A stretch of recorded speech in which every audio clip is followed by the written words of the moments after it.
할렐루야. 한 주간 동안 잘 지내셨지요? 주의 은혜와 평강 가운데 늘 승리하시기를 축원합니다. 오늘은 부활주일입니다. 여러분은 부활을 믿습니까? 여러분은 부활에 대한 분명한 소망이 있습니까? 여러분은 지금 부활의 소망으로 삶을 살고 계십니까? 오늘 읽은 말씀은 예수님도 부활에 대한 믿음과 소망으로 사셨다는 걸 우리에게 알려주고 있습니다. 예수님이 부활하신 건 알겠는데 예수님이 부활에 대한 소망과 부활에 대한 믿음으로 사셨구나 라고 하는 걸 깨우쳐주는 본문이 오늘 본문입니다. 예수님이 십자가의 길을 걸어갈 수 있었던 이유는 부활에 대한 믿음과 소망을 갖고 계셨기 때문입니다. 반대로 오늘 사두개인들이 나옵니다. 이들은 부활을 믿지 않습니다. 이들은 누구냐? 다윗 왕 때에 사독이라고 하는 제사장이 있었습니다. 그 사독의 후손들이 바로 사두개인들입니다. 이들은 다 제사장들입니다. 예배를 인도하고 성전을 관리하고 성전에서 봉사하는 사람들입니다. 그런데 여러분, 부활을 믿지 않습니다. 가문 전체가 성전에서 일하는데 부활을 믿지 않습니다. 이게 왜 충격적이냐? 지금으로 말하면 목사님인데 부활을 안 믿는 겁니다. 부활을 안 믿는 목사님이 계신 겁니다. 이런 분이 오늘날도 완전히 없을 거라고 단정하기는 쉽지 않습니다. 신앙생활을 오래 교회에서 했는데 이분들은 다 성전에서 모든 걸 주관하는 분들이니까 성전이나 성경이나 이런 것은 아주 잘 아는 분들입니다. 근데 부활은 믿지 않습니다. 더 충격적인 건 이분들은 부활이 없다고 떠들고 다닙니다. 공공연하게 부활은 없어. 그리고 떠들고 다닙니다. 그리고 부활을 믿는 사람들을 조롱하고 놀리기 위해 유대인들이 가지고 있는 독특한 풍습 하나를 예로 들어서 부활을 놀리고 다닙니다. 이들이 거명한 풍습은 계대 결혼입니다. 제가 설명을 하지만 이해는 못합니다. 지금도. 이걸 설명하려고 하면 식은땀이 쭉 납니다. 신명기 25장 5절부터 10절까지 이 풍습이 나옵니다. 형이 죽었을 때 그 형수에게 자식이 없으면 동생이 형수하고 결혼해서 자식을 낳게 하는 것입니다. 이 풍습의 목적, 선한 목적을 굳이 발견하고 찾으면 뭐냐? 이 과부가 된 여자가 이방 남자를 만나서 이방 남자와 결혼하는 것을 방지하기 위한 것이 목적입니다. 이 계대 결혼으로 가장 아름다운 결과를 낸 사람은 보아스와 룻입니다. 이 제도 저 이해 못합니다. 그리고 오늘날에는 이런 풍습 없어졌습니다. 유대교회도 없습니다. 이 예외적이고 아주 이상한 제도를 들어서 사두개인들은 부활이 큰 문제와 혼란을 가져올 거라고 그렇게 조롱합니다. 그들의 예는 이것입니다. 실형제가 있는데 형이 장가 들었다가 죽었습니다. 자식이 없습니다. 동생이, 둘째가 그 형수와 결혼합니다. 또 죽었습니다. 셋째, 넷째, 다섯째, 여섯째, 일곱째까지 그 여인을 만나서 다 죽었는데 자식이 없습니다. 여인도 죽었습니다. 이 이상한 상황을, 있을 수 없는 상황이에요. 그런데 그 이상한 상황을 예를 들어서 사두개인들이 예수님께 이렇게 질문합니다. 부활 때에 이 여자는 누구의 아내가 되겠습니까? 이 질문의 목적은 부활에 대한 믿음과 소망을 조롱하기 위한 것입니다. 이 질문을 받으시고 예수님이 이렇게 대답하십니다. 마태복음 22장 29절입니다. 예수께서 대답하여 이르시되 너희가 성경도 하나님의 능력도 알지 못하는 고로 오해하였도다 합니다. 사두개인들이 부활을 믿지 않는 이유는 성경을 오해했기 때문입니다. 성경을 잘못 읽었기 때문입니다. 성경을 잘못 이해했기 때문입니다. 또 하나님의 능력을 오해했기 때문입니다. 오해한다 이 말은 헬라말로 폴라나오입니다. 이것은 잘못된 판단, 잘못된 결정으로 방황의 길을 가는 것입니다. 성경을 읽었는데 그 성경에서 부활을 만나지 못한다면 우리는 바른 길을 가지 못합니다. 성경을 열심히 공부했는데 거기서 부활에 대한 믿음과 소망을 발견하지 못했다. 그렇다면 그 인생은 선하고 복되고 바른 길을 가지 못합니다. 부활은 인생의 나침판입니다. 부활을 믿을 때 우리는 진정한 소망, 빼앗기지 않는 하늘의 소망을 품고 진짜 내용이 있는 껍데기가 아닌 내용이 있는 참 믿음의 삶을 살 수 있습니다. 여러분은 어떻습니까? 부활을 믿으십니까? 진짜 믿으십니까? 성전도 성경도 너무나 익숙했던 사두개인들은 부활을 믿지 않았습니다. 이건 부활을 안 믿는 목사님도 있을 수 있고 신앙생활을 20년, 30년, 40년, 50년 해도 부활을 안 믿는 성도가 있을 수도 있다는 걸 우리에게 알려주고 있습니다. 부활을 믿지 않는 건 신앙이 껍데기뿐이라는 거예요. 부활을 믿지 않고서는 신앙의 내용을 가질 수가 없습니다. 껍데기 신앙인, 왜 껍데기일까요? 부활 신앙을 갖지 못했기 때문입니다.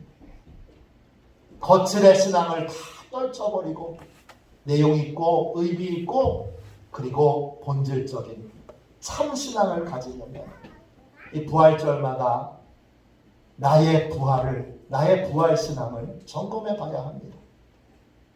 오늘 이 말씀을 통하여 부활 신앙을 점검하시는 저와 여러분이 되시기를 주님의 이름으로 축원합니다. 먼저 부활이 뭔지를 살펴봅시다. 부활은 죽었다가 다시 살아나는 건데 죽었다가 다시 살아나는 것으로 끝나지 않고 다시 살아나서 영원히 죽지 않는 겁니다. 나사로는 부활한 게 아닙니다. 또 현대 의료기술이 발달해서 임사 체험을 한 사람들이 많습니다. 임사는 잠깐 죽었다가 다시 깨어나는 것입니다. 이것도 부활이 아닙니다. 왜냐? 이건 다 생명 연장입니다. 부활은 죽었다가 살아나서 다시 죽는 게 아니라 영원히 죽지 않는 겁니다. 그러면 제가 이렇게 말하면 청년들 중에 놀라는 청년들이 꽤 많았습니다. 그 청년들이 눈을 번쩍 뜨면서 말합니다. 뭐라고 말하느냐? 그럼 예수님이 지금 살아계시는 거예요? 당연하죠. 우리는 지금 살아계신 예수 그리스도를 예배하는 것입니다. 또 부활은 영이 살아나는 것이 아니라 육체가 살아나는 것입니다. 이 부활은 우리가 장차 우리도 맞이하게 될 텐데, 부활은 육체가 살아나는 것입니다. 그러니까 부활해서 우리가 가게 되는 천국은 육체로 가는 천국입니다. 지금은 죽으면 영이 하나님께로 가는데, 영이 가는 천국은 임시적인 중간 단계의 천국이고, 진짜 천국은 나중에 주님이 재림하셔서 우리가 부활의 몸을 입고 육체로 가게 됩니다. 천국은 육체로 사는 곳입니다. 이걸 또 우리 중고등부 학생들한테 설명해주면 깜짝 놀라요. 아, 천국이 그런 곳이에요?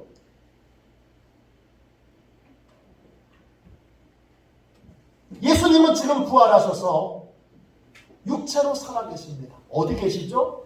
승천하셔서 하나님 보좌 우편에 계십니다. 뭐 하시죠? 온 우주 만물을 통치하고 계시고, 성도들의 기도에 응답하고 계시고, 교회를 세우시고 교회를 보호하시고 성도를 돌보고 계십니다. 주님이 지금 우리와 함께 동행하고 계시는 겁니다. 제가 제일 좋아하는 인사가 부활의 주님이 당신과 함께 계십니다. 부활을 믿으면 온 우주 만물을 통치하시는 주님과 연결되어진 삶을 사는 겁니다. 그분의 돌보심과 보호하심을 받는 삶을 살게 되는 것입니다. 부활을 믿지 않는 건 지금 살아계신 예수님을 생생하게 느끼고 체험하며 살지 못하는 것입니다. 온 우주 만물을 통치하시는 주님과 연결된 믿음의 삶을 살지 못하는 것입니다. 이런 분들은 생생하게 예배드릴 수도, 생생하게 기도할 수도 없고, 생생하게 주님과 동행할 수도 없습니다.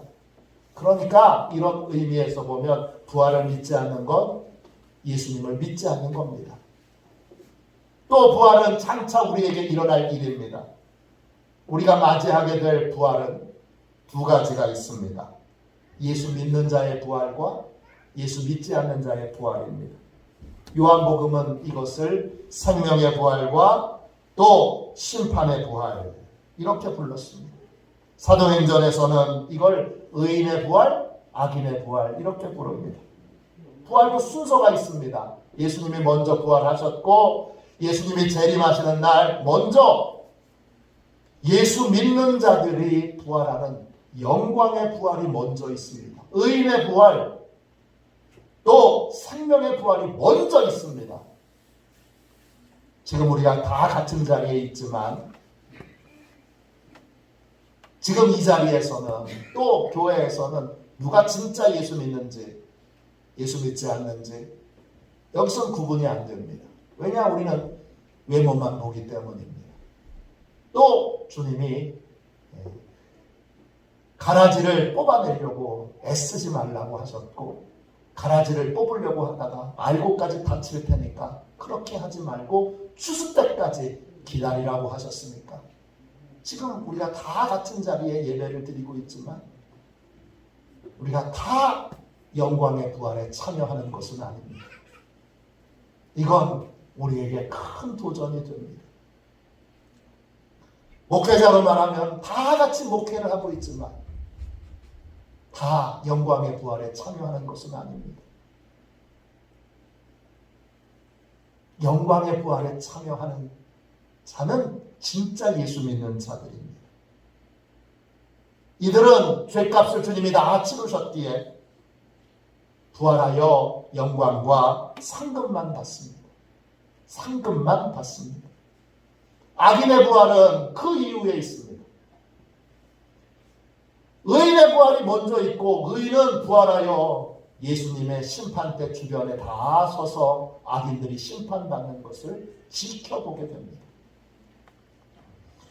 악인의 부활은 그 다음에 일어나는데 죄의 문제를 해결받지 못했으니까 부활하여 지은 죄에 따라 영원한 형벌을 받게 됩니다. 뭘로 받죠? 형벌을 육체로 받습니다. 죽을 것 같은 고통을 당하지만 죽지 않는 육체로. 영원히 죽지 않는 육체로 영원한 형벌을 받는 것이 지옥입니다. 초대교회 성도들은 소망이 딱 하나였습니다. 영광의 부활에 참여하는 것입니다. 그래서 그들은 영광의 부활에 참여할 자로 자기의 믿음과 신앙을 매일 점검해 봤습니다. 그리고 모든 핍박과 환난을 다 이겼습니다. 고문을 당해도, 조롱을 받아도, 채찍에 맞아도 부활에 대한 믿음과 소망을 빼앗기지 않았습니다. 그들이 제일 두려워하는 건 영광의 부활을 빼앗기고 심판의 부활을 받는 것입니다. 심판의 부활에 참여하는 것입니다. 이들은 더 좋은 부활에 참여하려고 회유하고 설득하는 수많은 핍박자들에 대해서 그들의 회유와 유혹을 다 이기고 돌에 맞아 죽었습니다. 턱으로 켜는 그러한 고문을 당하면서도 살려달라고 구차하게 빌지 않았습니다. 각종 시험과 칼로 죽임을 당해 또 집에서 쫓겨나서 토굴과 동굴 속에 살아도 더 좋은 부활을 얻기 위하여 구차하게 풀어달라고 살려달라고 빌지 않았습니다. 그들은 기쁨으로 영광의 부활에 참여할 대가 지불로 자기의 생명을 하나님께 드렸습니다. 그것이 바로 믿음의 길입니다. 그럼 예수님의 부활은 진짜 있었던 일입니까? 예수님의 부활이 실제로 있어야 우리의 부활도 실제로 일어날 것 아닙니까? 예수님의 부활이 실제라는 확실한 증거가 있습니까? 성경을 읽어보면 예수님의 부활이 실제라는 증거들이 우리가 생각하고 예상한 것보다 훨씬 많습니다. 어떤 증거들이 있습니까? 첫 번째, 예수님의 부활을 목격한 사람이 500명이 넘습니다. 고린도전서 15장 3절부터 8절입니다. 내가 받은 것을 먼저 너희에게 전하였노니 이는 성경대로 그리스도께서 우리 죄를 위하여 죽으시고 장사 지낸 바 되었다가 성경대로 사흘 만에 다시 살아나사 게바에게 보이시고 후에 12제자에게와 게바와 12제자에게 보이셨어요. 그 후에 500의 형제에게 일시에 보이셨나니 그 중에 지금까지 대다수는 살아있고 어떤 사람은 잠들었으며 그 후에 야고보에게 보이셨으며 이 야고보는 예수님의 동생입니다. 그 후에 모든 사도에게와 맨 나중에 만삭되지 못하여 난자 같은 내게도 보이셨느니라. 최소한 513명, 더 되면 1000명 이상 되는 부활을 목격한 사람들이 있습니다. 이들이 입을 맞춰서 거짓말을 한다는 건 불가능합니다.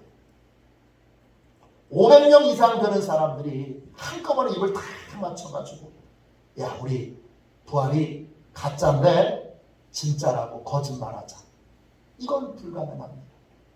더 놀라운 건 고린도 전서를 쓸 당시가 AD 55년 즈음인데 그때에 예수님께서 돌아가신 지 12년 후입니다.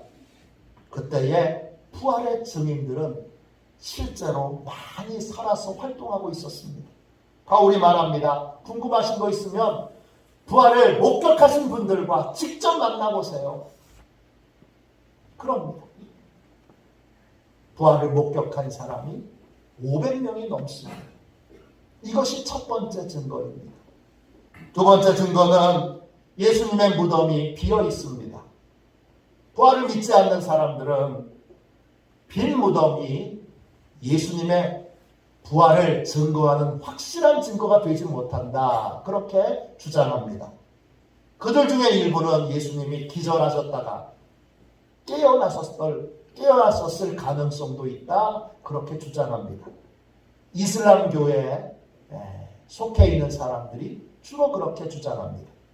그러나 예수님께서 십자가에 못 박혀 실제로 죽으셨다는 증거는 너무나 많습니다. 예수님이 재판을 받으시고 채찍에 맞으십니다. 이 채찍은 세 가닥으로 되어 있는 채찍인데 뼈 조각이나 쇠 조각이나 구슬이 그 맨 끝에 붙어 있습니다. 채찍을 탁 치면 독수리가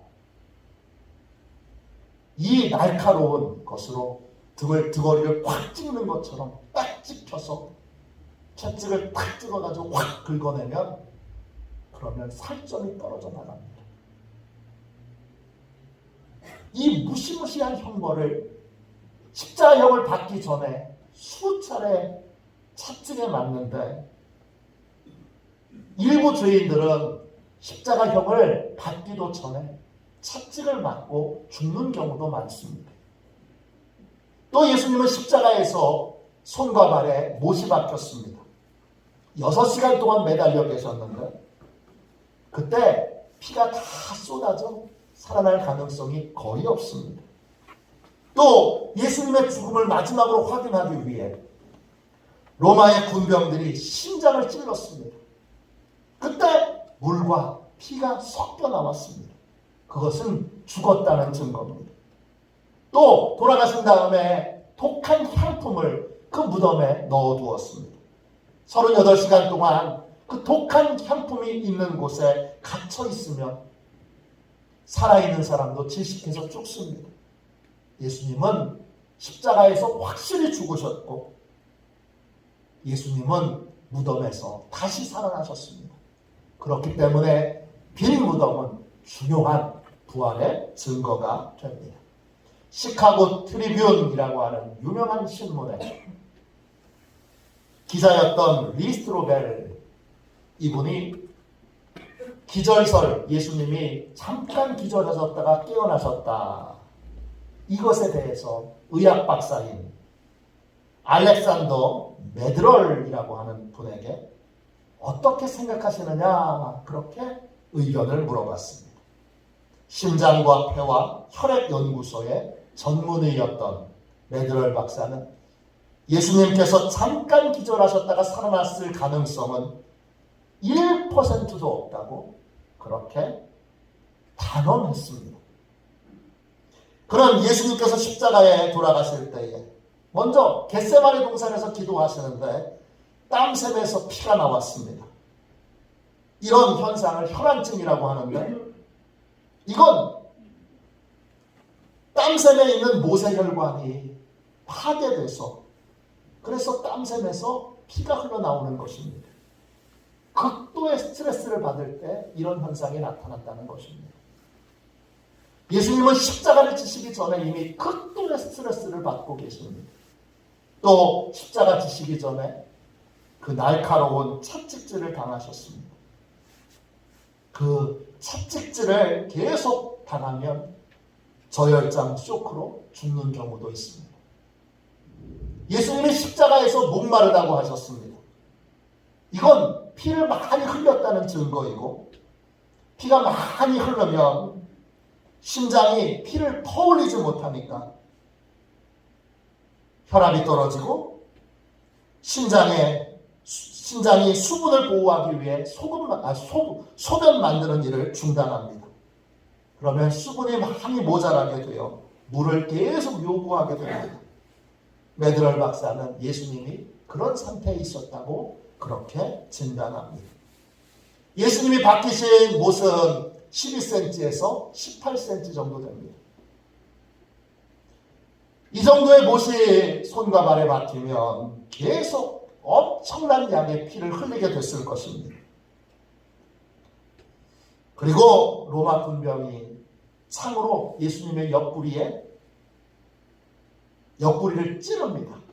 그때 피와 물이 쏟아지는데 피와 함께 물이 쏟아지는 것은 폐와 심장에 고여 있는 액체가 피와 함께 쏟아져 나온 것입니다. 극도의 스트레스를 받으면 폐와 심장에 액체가 고이게 되는데 폐에 액체가 고이면 늑막 상출이고 심장에 액체가 고이면 심낭상출입니다. 이것이 쏟아졌다는 건 의학적인 소견으로 볼 때 100% 사망했다는 증거입니다. 예수님이 깜빡 기절하셨다가 다시 살아나셨다, 다시 깨어나셨다. 이런 기절설은 터무니없는 것입니다. 예수님은 실제로 죽으셨고 그리고 다시 살아나셨습니다. 빈 무덤이 그것의 확실한 증거입니다. 세 번째, 어떤 증거들이 있습니까? 제자들의 변화입니다. 부활을 믿지 않는 사람들은 끊임없이 희귀한 그러한 주장들을 했는데, 또 다른 주장은 어떤 것이 있느냐 하면 제자들이 예수님의 시신을 몰래 빼돌렸다는 것입니다. 이런 주장도 성경을 조금만 읽어보면 금방 이 오해를 벗어날 수 있는 그러한 잘못된 오해입니다. 만일에 제자들이 예수님의 시신을 빼돌리고 예수님이 부활하셨다 그렇게 주장했다면, 그들이 거짓말을 했다면, 자기가 한 거짓말 때문에 자기 생명을 내어놓는, 순교하는 사람은 없을 것입니다. 그런데 예수님의 제자들은 다 순교를 했습니다. 이들은 영광의 부활, 더 좋은 부활에 대한 소망으로 다 순교했습니다. 이들이 먼저 예수님의 부활에 직접 체험하고 참여하고 목격한 증인들이었기 때문입니다. 제일 먼저 야고보가 헤롯에 의해서 참수, 목이 잘려서 죽었습니다. 베드로는 로마에서 십자가에 거꾸로 매달려 죽었습니다. 요한은 판모섬에 유배되어 죽었습니다.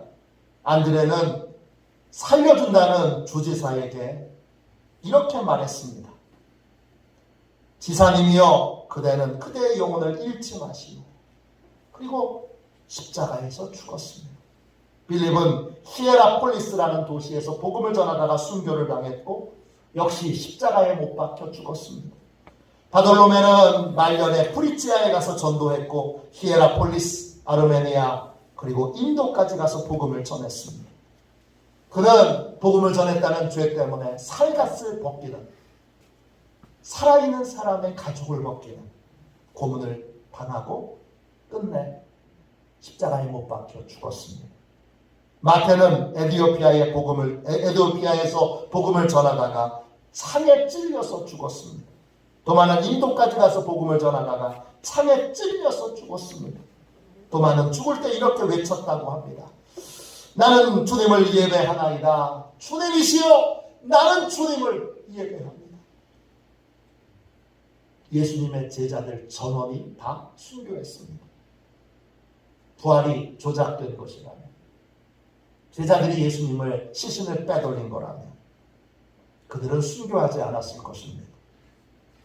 그들이 분명한 부활의 증거를 보았기에 그들은 더 좋은 부활, 영광의 부활에 참여하기 위해 영광의 부활에 참여하는 대가로 자기의 생명을 아끼지 않고 하나님께 드렸던 것입니다. 다음 또 어떤 증거들이 있습니까? 넷째, 예수님의 육체에 남은 흔적이 있습니다. 부활을 믿지 않는 사람 중에는 또 이렇게 희귀한 주장을 하는 사람이 있습니다. 예수님하고 똑같은 사람을 죽게 한 다음에 예수님 부활하셨다 그렇게 했다는 것입니다. 그러나 이것 역시 성경을 자세히 읽어보지 않은 사람의 엉뚱한 주장입니다. 부활하신 예수님은 제자들에게 자신의 옆구리에 있는 창자국을 보여주셨고 자기 손에 있는 못자국을 보여주셨습니다. 심지어는 만져보게도 하셨습니다. 예수님은 십자가에서 정말 죽으셨고 다시 부활하신 것입니다. 마지막 네 번째, 어떤 증거들이 있습니까? 예수님을 반대하던 가족들이 변화되었습니다. 예수님의 형제들은 예수님이 사역하실 때에 예수님을 메시아로 인정하지 않았습니다. 그러나 그들이 부활을 목격한 다음에 그들은 예수님을 더 이상 형님 이렇게 부르지 않고 주님 이렇게 부르며 예수님의 제자가 되었습니다. 그 대표적인 제자가 주의 형제 야고보, 야고보서를 쓴 인물입니다. 주의 형제 야고보입니다.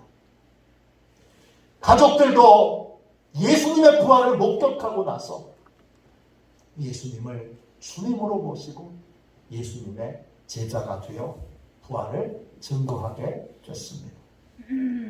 영국의 프랭크 모리슨이라고 하는 분이 있습니다. 기자이면서 변호사입니다.